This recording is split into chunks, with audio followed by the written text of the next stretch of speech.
I think being a second row, I think one of the things that stood out particularly as a child was the fact that it wasn't the backs potentially having a kick at goal.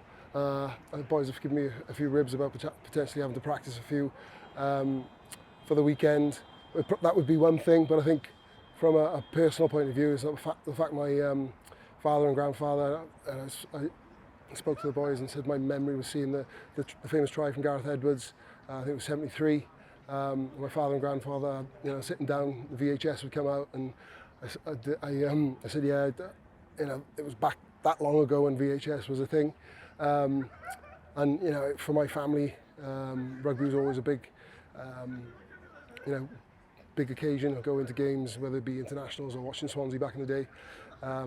So the Barbarians is probably the iconic invitational team. You've obviously got Lions and World 15, but I think the Barbars have got so much history, and it's not cliched when you say the people that have gone through the jersey. I think, I said about the Lions, that's 4 nations, whereas the Barbars, you can be uncapped, capped, any nation from anywhere, and then I think John Spencer put it eloquently in the fact that the jersey has no nationality, and I think in today's society that's still something quite special. In a way, it's quite modern as well.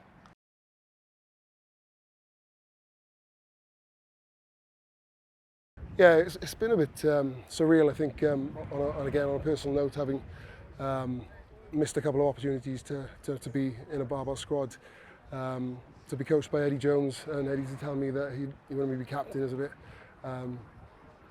like being in the Twilight Zone, but that's the beauty of this environment and this entity which is the Barbarians Rugby.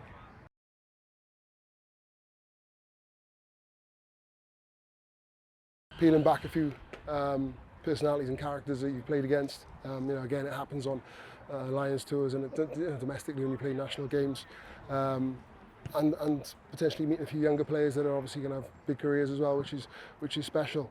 And having the opportunity, like I say, to put the jersey on and do it in Twickenham where I've had good days and bad days, it's not quite the principality, but it'll do.